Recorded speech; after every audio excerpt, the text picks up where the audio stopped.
Just,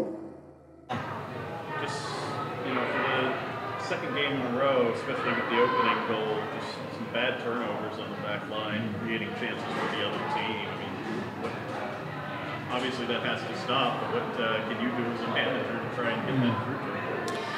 Yeah, we obviously noticed that last game, and that's what we worked on this week.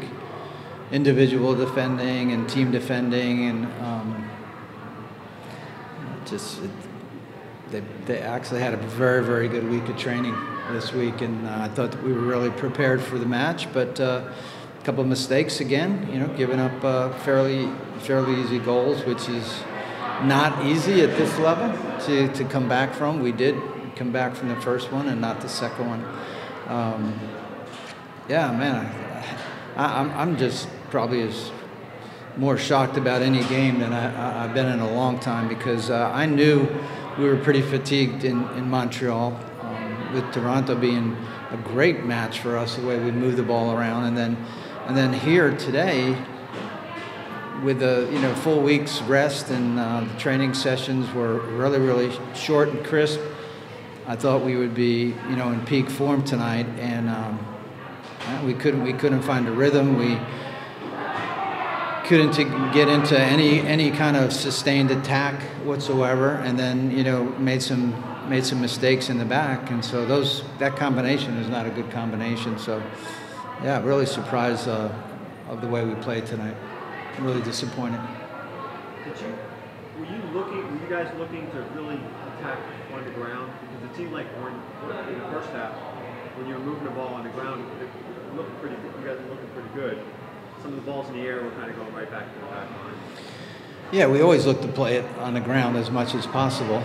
So there's nothing different. We feel we're best when we're a high possession, 1-2 touch team, and again, we've played that way against DC United. We played that way against Toronto, and a number of other games where we've played really well. And then today we couldn't connect 3 passes together, and so sometimes you just don't know what it is. Guys don't try to miss a pass, but it almost looked like the Montreal game, where we were just absolutely exhausted and had no legs, and which shouldn't be the case. I even gave him Thursday off just to make sure they were fresh. So I don't know, if it's the heat or what it was. I mean, we both played in the heat, so there shouldn't be too many excuses for that type of result, that type of game. But we didn't deserve to win the game. We didn't deserve to tie the game. Didn't bring any life to the game, and so maybe it's a lack of fitness. Maybe we got to get these guys in real good shape for Sunday's match.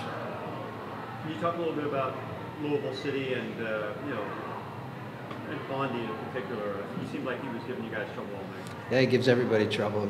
He's a really good striker. He's big and fast and strong and extremely physical and great in the air. And it's not like we didn't know it. We know who he is. We know the way he plays, and they're supposedly very prepared for that. But he had a good game. You got to give him credit. He played really well, and very hard to dispossess him when he gets the ball, because he's so strong and creates his own shots, which we've been struggling doing with our strikers. So yeah, I'd like to have him on our squad. I can tell you that.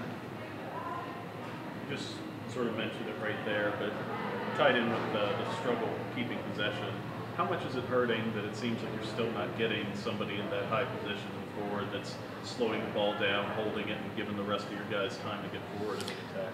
Yeah, that's why we keep experimenting with people there, and they do okay, and nobody's really stepped to the forefront and put their stamp on the game and said, I'm the guy, so that's why that's been a position we've rotated a lot of guys in and out. They do okay in training, and nobody's really stepped forward to score goals or get assists from there or hold the ball really well. And yeah, I'm sure they're not going to be happy hearing that, but that's what we've been noticing, and that's why we've been rotating guys in there, and nothing's really come to fruition yet. With the Keystone Derby coming up next week, you guys neck and neck with each other. Are there adjustments you think that ever going to be made offensively, or how are you going to approach that now? Yeah, I go game to game, so we'll sit down and look at the way Harrisburg has played of late, and we'll scout them, and it's really hard to say exactly what adjustments will be made at this point, but we have an extra day of training, so I think that'll come in handy, and we'll take a real good look at their team and see how we think we can exploit them, and yeah, I mean, they're very hard to beat at home as well. So, there's no easy games in this league. We're 7-4, and I feel we should be a couple wins better than that. But again, there's no easy games. We're going to have to go into a hostile environment, into a field that's not real good, and a great home field advantage for them. And we're going to have to come away with 3 points. We're going to have to get on a run pretty soon here to be a playoff team. The way we're playing the last 2 games, we're not a playoff team, and it shows. And so we'll need to make some adjustments to get the guys ready to play. Any word on Sterling? Sterling hyperextended his knee, so I don't think it's serious, but nothing definite yet. We don't know. Okay, thank you.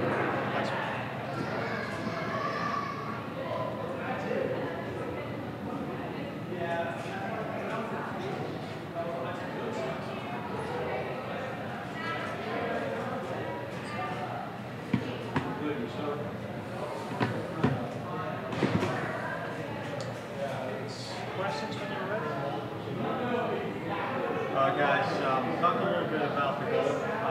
You guys got a free kick there, and what was going on with that purpose in the play?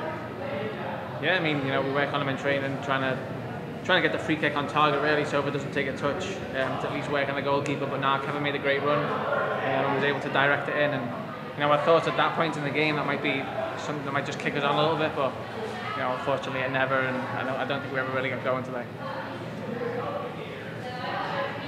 Coach was talking about the forward position, how nobody's really seeming to step up and be that guy to sort of possess the ball, hold it up, let you guys get forward as a group and attack.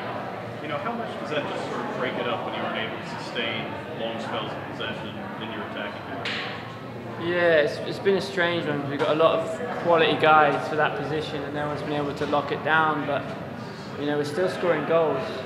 Last time I looked, we still had the best offense in the league. So it would be nice for someone to lock it down. But as long as the goals keep going in and everyone's doing their bit, we'll be happy with that. Was the plan tonight really to keep the ball on the ground as much as possible and try to break it down, keep the ball through the middle, and hopefully dominate possession? Yeah, I mean, we don't change our plan too much week to week. We want to be a football playing team, that keeps the ball and plays attractive football. We tried that again tonight. It didn't work out for long parts of the game, but yeah, I don't think we tried to change too much. We've got a style of play that we like and we feel we're quite good at, and we've been quite successful going forward with. So we stick to it and see if the other team can handle it. Were they just taking away? What was making it so different? I think we just were a little bit off the pace a little bit. Just going forward, we weren't quite connecting passes.